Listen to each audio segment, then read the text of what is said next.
Good morning, students. Ninth standard history is very interesting.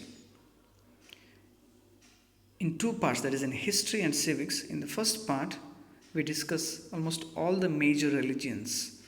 We begin with Hinduism, we move on to Jainism and Buddhism.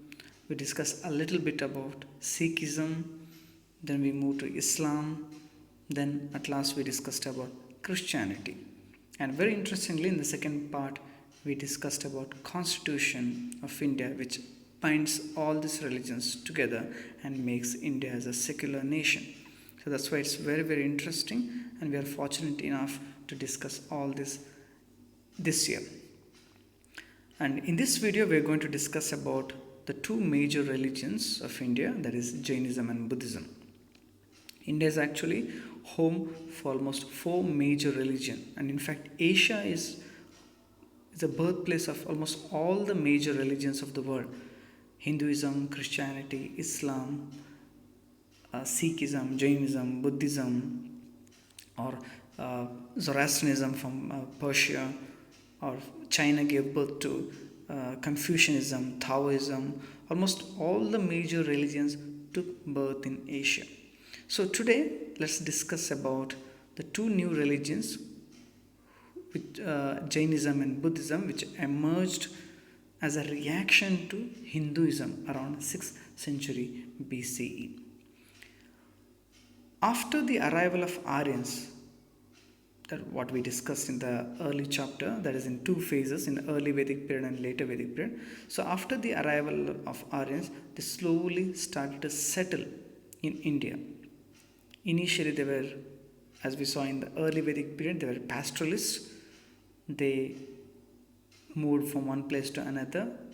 Cow was everything for them. And as they moved further towards east of India, as they settled on the banks of river Ganga or Gangetic plains, they developed agriculture. And agriculture was one of the important turning point in Indian history. Not only Indian history, I discussed this in even the first chapter.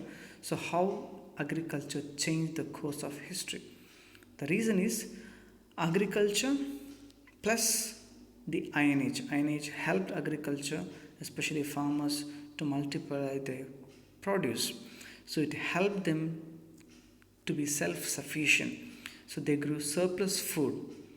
And this surplus food freed some people, and that led to division of labor and development of technology. Not only that, the surplus food also enabled the powerful, the ruler, or in other words, the surplus food, in other words, the profit that they got from agriculture enabled the rulers or the kings to focus on military and administration. So they became powerful, the rulers, and slowly they eyed on smaller or weaker tribes, and slowly they brought under them the smaller tribes and expanded their regions. And these regions were called Janapads. And these a number of Janapads, they joined together to form bigger regions or more powerful independent kingdoms, and they were called Mahajanapads. This is how the Aryans slowly expanded their territory, became powerful, and started to rule over the North India.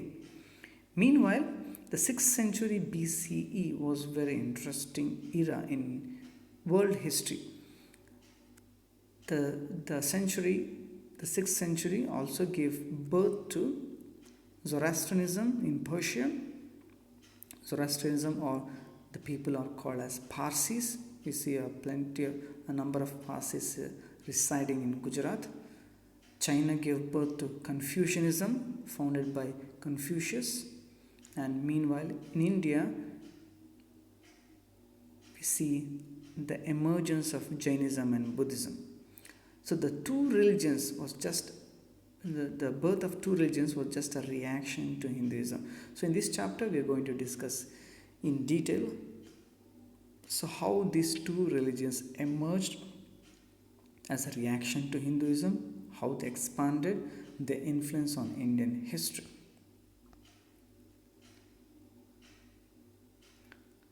So there's a bit of information about Zoroastrianism. So Zoroastrianism, those who do not know, so it took birth in Persia or the present day Iran.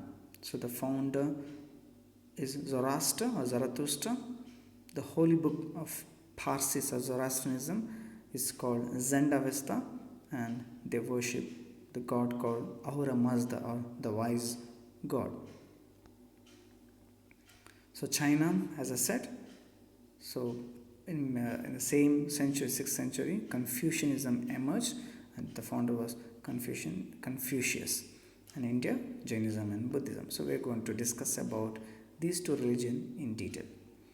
So before getting into the chapter, so let's discuss about some of the important sources that throw light on these two religions. We have mainly literary sources, and there's no mention of any archaeological source, though there are plenty giving information about these two religions in India. But in this chapter, so let's discuss only about the literary sources.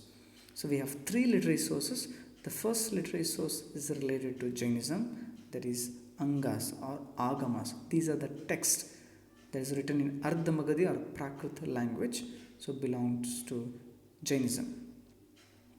Angas or Agamas, Agama refers to that which comes out from the mouth of Lord Mahavira. So Angas or Agamas are nothing but a compilation of teachings of Mahavira, which was or Mahavira or the Tirthankaras, which were compiled by the disciples in 12 books, and they're called Angas, or sometimes it's also called Dwadashangi. For centuries, these were orally transferred, but in the 4th century BCE, a famine hit Bihar, and as a result, so many of them migrated to South India. So one group migrated under the head of Bhadrabahu.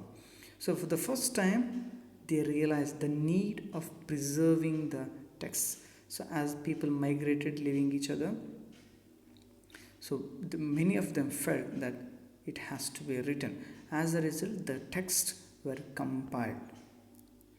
So it was compiled in 2 phases.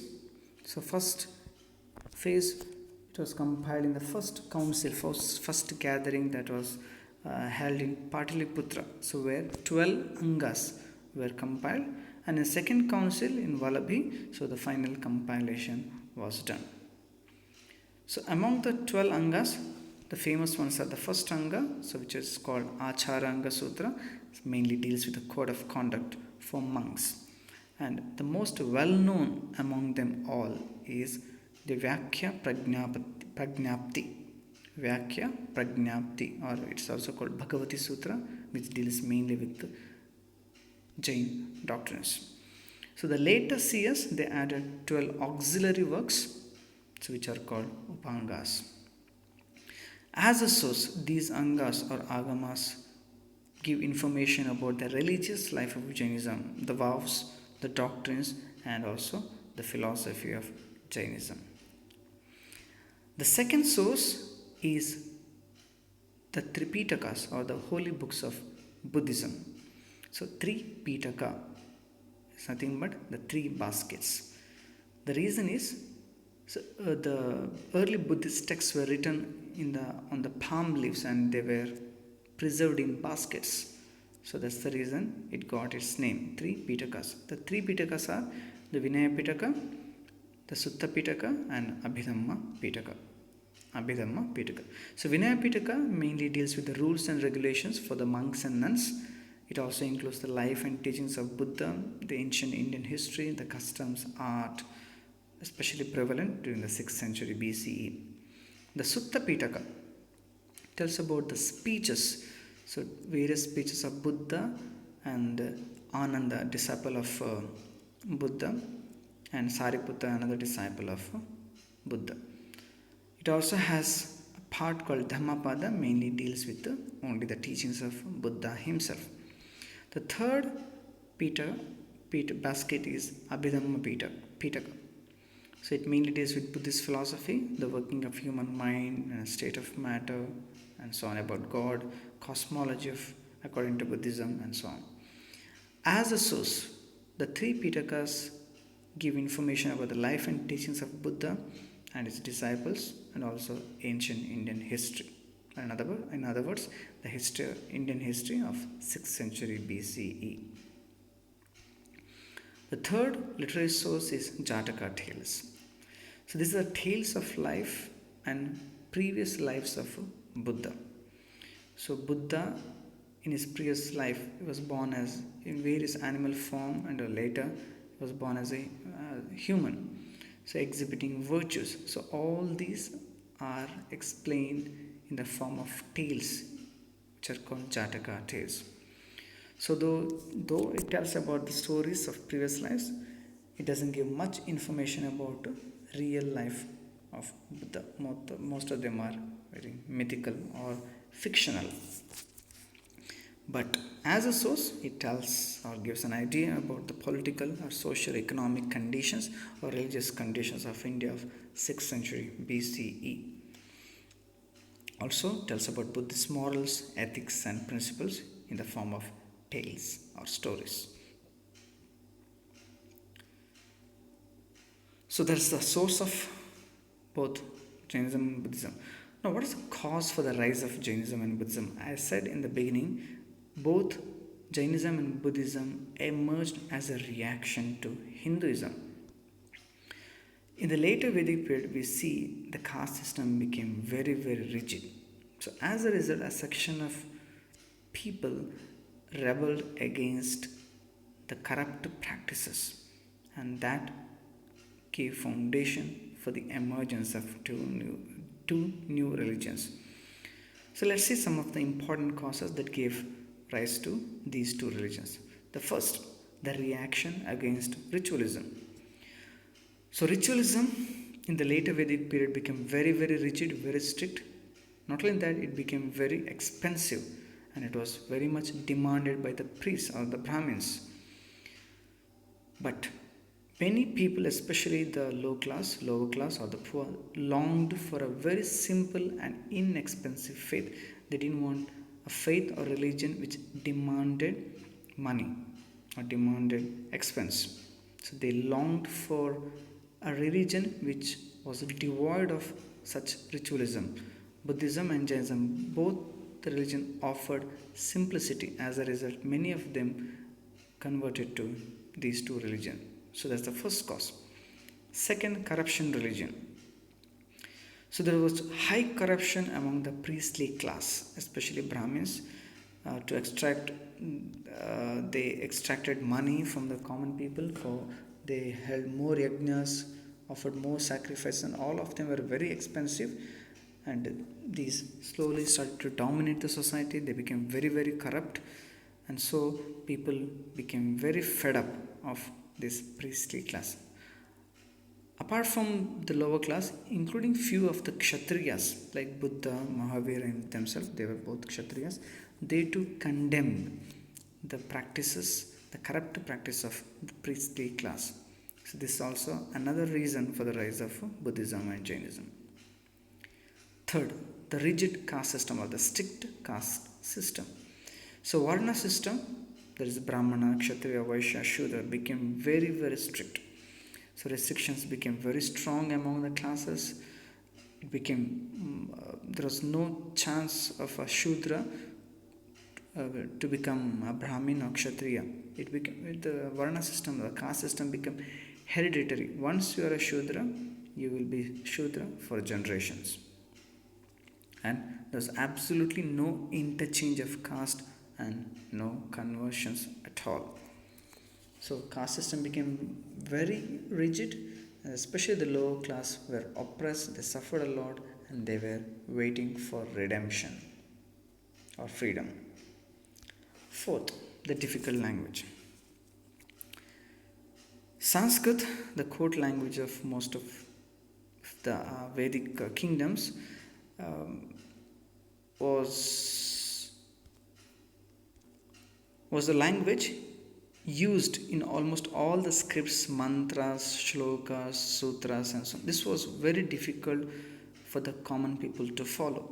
So they didn't know what was happening in the prayers, in yajnas, and so on. It was very difficult, and most of the lower class people could not afford to learn the language. Only it was the Brahmins who knew the meaning, and so there's all possibility of misuse of this language.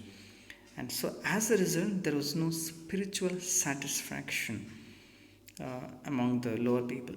So, for in each and every prayer or every ceremony, they had to listen to Sanskrit, which was not understood by the common people. That's the reason there was no spiritual satisfaction. There is a fourth point. The political situation is also another reason for the rise of Jainism and Buddhism. In 6th century BC, Magadha was ruled by Bimbisara and Ajatashatru. So both of them, they condemned ritualism and rigidity or unnecessary intervention of the Brahmins in administration. So as a reason, they welcomed the new religions and later patronized them and became a reason for the spread of Jainism as well as Buddhism. The sixth, agriculture economy. The poor farmers were against animal sacrifices, especially Hinduism, yajnas and sacrifices that demanded animal sacrifice. Some of the few poor farmers who could not afford animal sacrifice, who could not afford cattle, so they were against such animal sacrifices. Rich people, of course, they could afford, but poor people could not afford, and so as a result, they rebelled against such a religion which demanded compulsory animal sacrifices. They expected a religion which is non-violent and very protective. And you see some of the doctrines like non-violence emerging from this situation.